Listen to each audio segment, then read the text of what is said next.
बच्चों, मेरा नाम है मोहित और आपका स्वागत है हमारे यूट्यूब चैनल हिस्ट्री चैंपियन में। तो जैसा कि आप जानते हो, अगर आप राजस्थान के निवासी हो और अगर आप कॉलेज के विद्यार्थी हो तो आपके लिए बहुत बड़ी खुशखबरी है कि आपके लिए मुख्यमंत्री उच्च शिक्षा छात्रवृत्ति योजना स्कॉलरशिप योजना है, वो आपको आ गई है। गवर्नमेंट के द्वारा उनके फॉर्म है वो चालू हो गए हैं। तो क्या रहने वाली है इसकी डेट, कब से इसके फॉर्म कब तक रहेंगे, क्या इसकी पात्रता है, कैसे आप अप्लाई कर सकते हो और कौन कौन बच्चा इसमें फॉर्म को अप्लाई करेगा, तो इसके बारे में अपन संपूर्ण जानकारी बताऊंगा। एक एक चीज की डिटेल आपको इसी वीडियो में देखने को मिलेगी।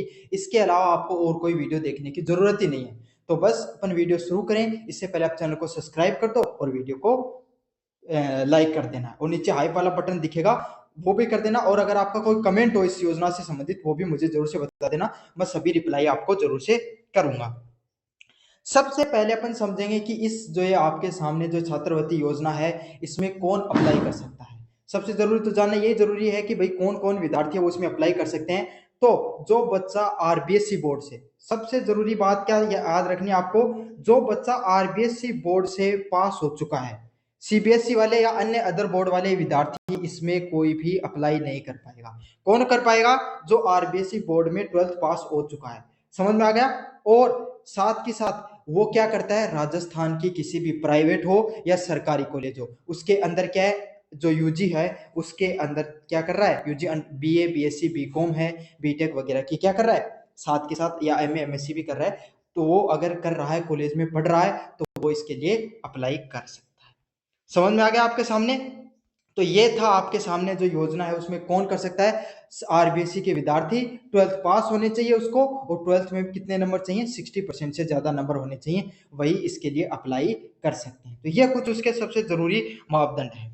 अब बात करेंगे कि पात्रता होनी क्यों, क्या क्या आपके पास होना चाहिए। जिस विद्यार्थी के पास ये सारी चीजें होंगी वही अप्लाई कर सकता है। तो कौन सी पात्रता होनी चाहिए आपके पास इस जो छात्रवृत्ति फॉर्म भरने के लिए?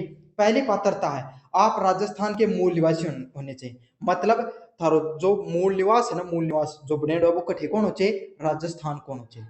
समझा? हिंदी वाला आपके पास मूल निवास पत्र होना चाहिए, वही इसके अंदर अप्लाई कर सकते हैं। तो अगर आप और कहीं के निवासी हो और कोई स्टेट के, वो इसमें अप्लाई नहीं कर सकते हैं।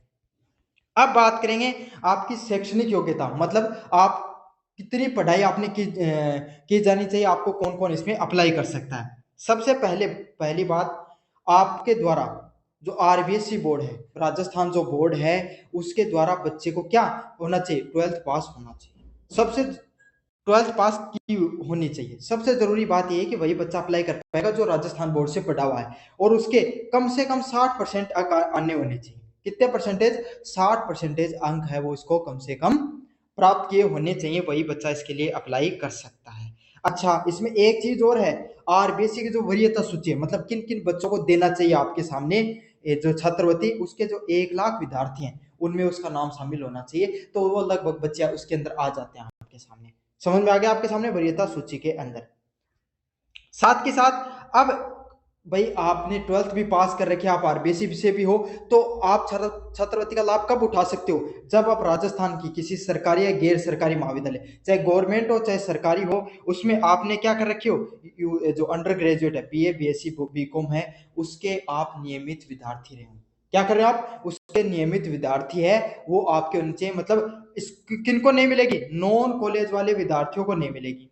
अगर आप नॉन कॉलेज के विद्यार्थी हो ना, तो आपको ये जो छात्रवृत्ति है ये बिल्कुल भी नहीं मिलेगी। आप रेगुलर विद्यार्थी होने चाहिए। समझ में आ गया? कैसे विद्यार्थी होने चाहिए? रेगुलर विद्यार्थी हैं वो आपको इस कॉलेज के होने चाहिए, उनको ही सिर्फ छात्रवृत्ति है वो मिलती है।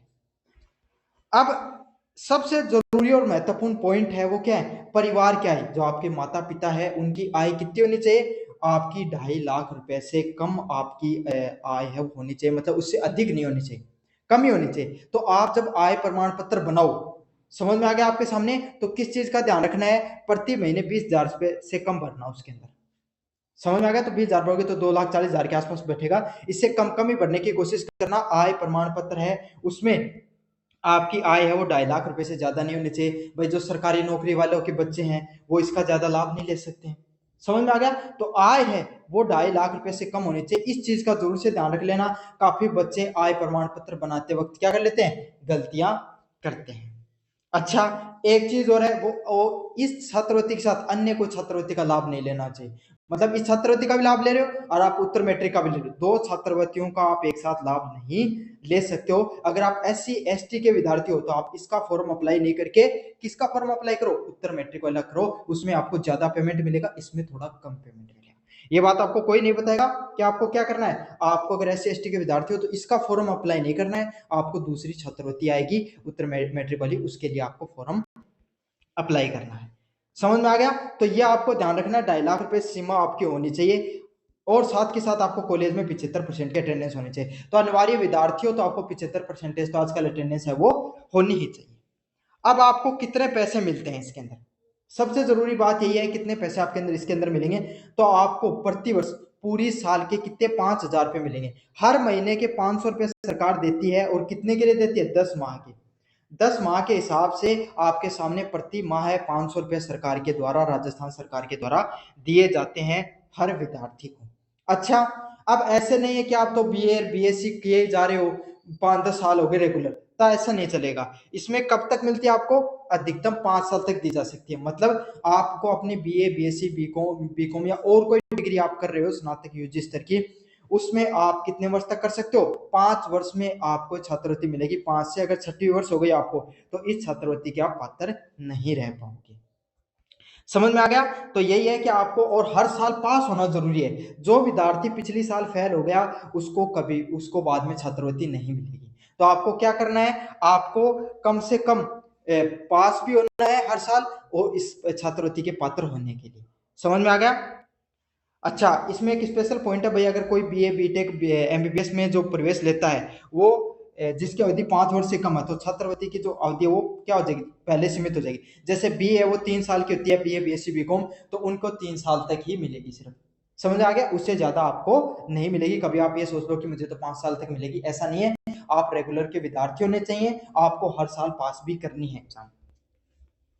आवेदन के पत्र के बारे में तो आपको बाद में बताऊंगा। अब बात करेंगे अपन कौन से दस्तावेज आपके पास होने चाहिए। जो दस्तावेज अगर आप अपने पास होंगे तो आप फॉर्म को अप्लाई कर सकते हो। सबसे पहला है आपके पास जन आधार कार्ड। क्यों, SSO ID पे जैसे आप पोर्टल पे जाओगे, स्कॉलरशिप पोर्टल पे आपको जन आधार कार्ड को जो है वो आपके सामने वहां पर लगेगा। तो जन आधार कार्ड आपके पास होना अनिवार्य ही अनिवार्य है। अगला है मूल निवास प्रमाण पत्र। आपके पास राजस्थान सरकार का मूल निवास प्रमाण पत्र भी होना अनिवार्य है। समझ में आ गया? कहाँ का होना चाहिए, राजस्थान का होना चाहिए। मूल निवास दो बनते हैं आपके सामने, सेंटर और यहाँ वाला, तो आपके पास कैसा होना चाहिए, आपको मूल निवास राजस्थान का होना चाहिए। आय प्रमाण पत्र की बात करें, माता पिता विभाग के 6 महीने से पुराना नहीं हो। अच्छा, आय प्रमाण पत्र सबसे जरूरी चीज है भाई। एक इसमें भी दो बनते हैं, सेंटर का बनता है, राजस्थान का बनता है। तो राजस्थान वाला आय प्रमाण पत्र बनाना वो हिंदी में आएगा।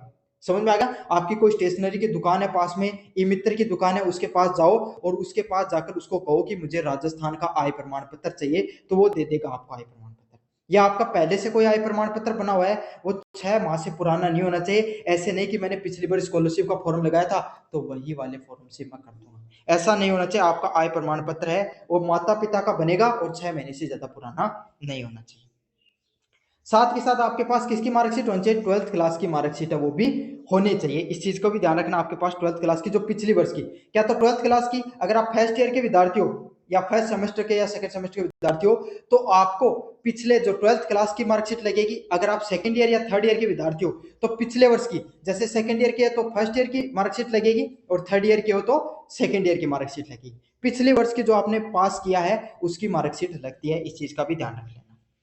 अगला पॉइंट है, अब जिस विद्यालय में जिस कॉलेज में आपने एडमिशन ले रखा है उसके जो पाठ्यक्रम का उसमें विवरण होना चाहिए, मतलब आपने एडमिशन ले रखा उसके बारे में पता चलेगा।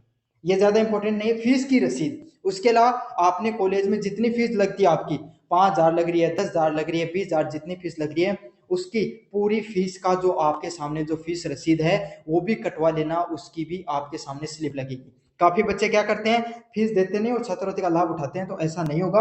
आपको क्या है, आपको अपना जो जितनी फीस आपने दी है उसकी रसीद बनवा लो उनसे, कॉलेज वालों से, और वो भी उसके अंदर लगती है। अगला क्या है, आपके पास बैंक की पासबुक होनी चाहिए। बैंक की पासबुक होना अनिवार्य है और अच्छे से याद रखना, बैंक की पासबुक है ना वो अपने माता पिता की लगा रहे हो, आपकी खुद की लगा रहे हो, इस चीज का भी ध्यान रखना। और बैंक जो है ना, बैंक की जो आपका खाता है वो बंद नहीं होना चाहिए, चालू खाता होना चाहिए। इस चीज को भी अच्छे से ध्यान रख लेना। और काफी बच्चों के बैंक से संबंधित बहुत समस्या आती है, तो अपना बैंक खाता है ना उसको अच्छे से, उसमें फॉर्म है उसको फिल करवा देना, अच्छे से डिटेल भरवाना, ये चीज ध्यान रखना। शपथ पत्र, आपको एक शपथ पत्र भी है वो भी भरना होता है कि भाई मैं और किसी अन्य छात्रवृत्ति की लाभ नहीं ले रहा।